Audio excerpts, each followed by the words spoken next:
It's Thursday, January the 7th.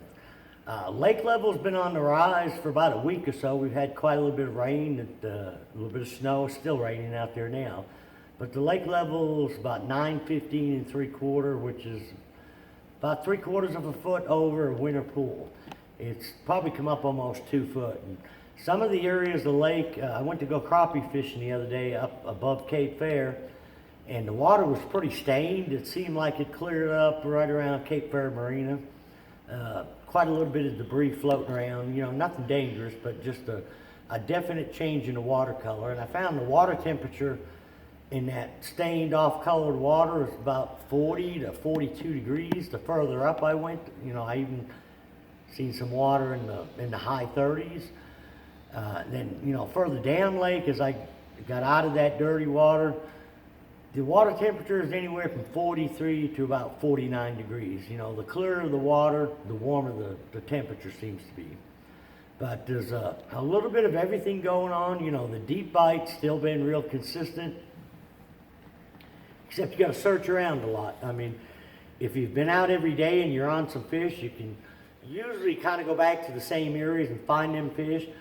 But with the weather the way it's been, sometimes been 2 or 3 days since I've been out, and the shad really seem to be moving. That really seems to be a lot of the key to these deeper fish. They're still out really deep, but the key is finding the bait fish, and a lot of the bait I'm finding is anywhere from 45 to as deep as 80 foot. Some days they're in the deeper creeks, and what you got to do is you got to spend a lot of time idling around, finding the baits, or if you find the birds, that's a good place to stop and idle. But there's a lot of places I'm finding bait, I'm not finding, gulls and loons around them. So I'm having to spend quite a bit of time search around. Once I find the bait, then it's a little bit easier to find the fish. You can go to spots that you fished in years past, over some deeper trees, maybe out there on some long flat points, and catch a few fish. But the numbers of fish I'm catching are definitely around the shad. And I think you can catch them several different ways. I've been catching them mainly on a Rapala ice fishing jig, and I've been mixing it up between the 7/8 ounce and the 5/8 ounce. I'll probably catch a few more fish on the 5/8 ounce. And, the color, I really don't think it matters, because when you're fishing down there at 70 foot, I think the fish can only distinguish a couple colors anyways at that depth. But I've been using a spoon some, and 3/4 and 1 ounce, but the little 1/2 ounce, and this is a little War Eagle, they make a nice little 1/2 ounce spoon, but the 1/2 ounce seems to be working a little bit better for me. I think mainly because the size of the bait's really small, and that's probably why the smaller ice fishing jig is working as well. I've been catching some on like fluke style baits on a 1/4 ounce or 3/8 ounce ball head, vertical jigging it. I'm sure you can catch them on a drop shot. I've also been using a tube jig. We used to call them gitzits, but it's a little 3.5 inch. It's not like the big 4-inch ones that you flip, but a little 3 to 3.5 inch tube bait. And I'll put this same ball-headed jig, just put it up inside the tube, pierce the tube a little bit, pull the eye out and tie it. But I'll vertical fish it or swim it. It depends on the depth of the fish. Like I say, if you do find the big, huge groups of shad, a lot of times you got to mill around to the outside ends of them shad where they start or stop. That's where the fish seem to be. Or if the shad's up in like 30 to 40, you want to be down there fishing around 50. You'll see some fish underneath the bait. But there's several other things coming into play too. That deep bite's going to stay pretty consistent for about another month or so. And, mid-February or so, them fish out there deep will start to scatter. And I think some of them are scattering now, because the shallow bite is, I don't think it's real good. It's real good when you get in the right area, but I still don't think there's a ton of fish up there shallow, but there's some good quality fish up there. And even in this water temperature, you can catch them on crankbait, like a rock crawler. And probably, springtime, some of the best colors for me have always been something with some red in it. This red craw always works real well for me. Matter of fact, the one I've got tied on that I've been fishing is that Stone Cold, the new one. But traditionally, this time of year, and especially further up into the spring, I like to throw something with some red or orange in it, a little green on the back. I think them crawdads got a lot more red and orange hues to them this time of year. But it seems like you got to work that crankbait pretty slow. They're on mixed rock, like ledge rock with some bigger boulders and maybe a little gravel mixed in with it. And I'm catching some in the creeks, you know, back in there where you make little channel swings, secondary points. And I'm also catching fish on a jerkbait in a lot of the same areas. Some of the jerkbait fish I'm catching are on wood, which would be, you know, like cedar trees on main lake or secondary points. A lot of them are just on rock. But it seems like whether it's the crankbait or the jerkbait, I need to have deeper water pretty close to me. I think them fish are just coming up throughout the day, especially if you get a day where we get 2 or 3 days of sunshine, which we haven't had. But when we do get that, some of them bigger females are going to start moving up. I know they're, you know, 2 months away from, maybe a little longer from spawning, but you get your first warming trends, some of them bigger fish will start moving up. And I'll mix up the colors of my jerkbaits. I like to throw the McStick. You can throw a Mega Bass as well. But if the water's pretty clear, the blue bandit's just pretty dang hard to beat day in and day out. This is similar to like a table rock shad color. Here's the original table rock shad.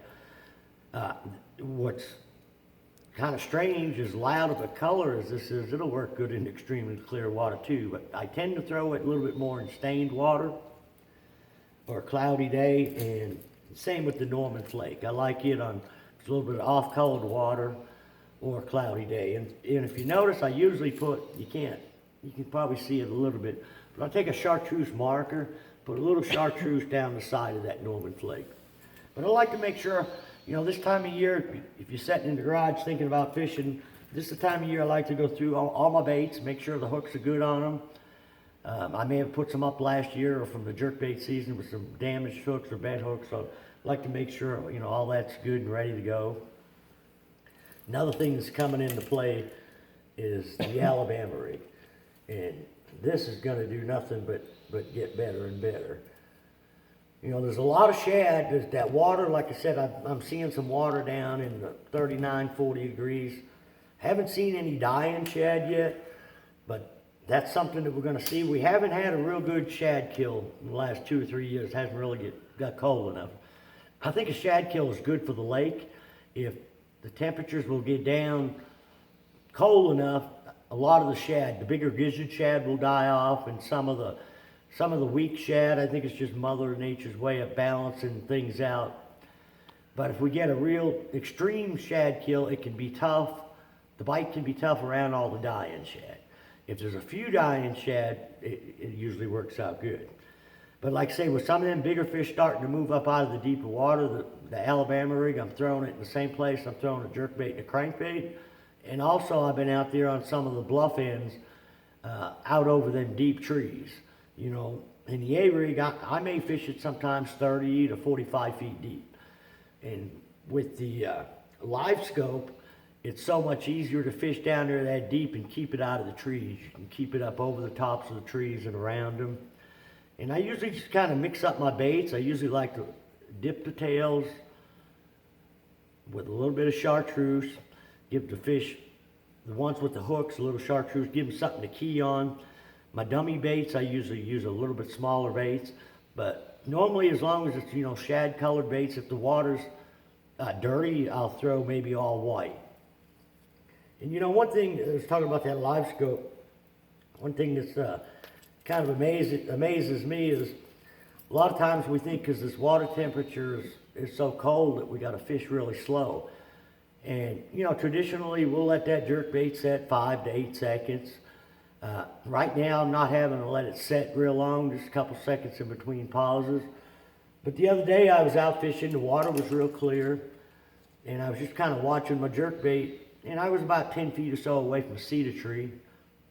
The bait was in about 18 to 20 foot of water, and in that water temperature, like I say, low 40s, I could not believe how fast I seen a fish come up off the bottom and shot about 20, 25 feet over to get the bait, like it took the rod out of my hand. So, I mean, a lot of times, even though that water temperature's that cold, if a fish wants your bait, they'll come after it. So, I guess what I'm trying to say is a lot of times, I think we focus too much on fishing the bait too slow.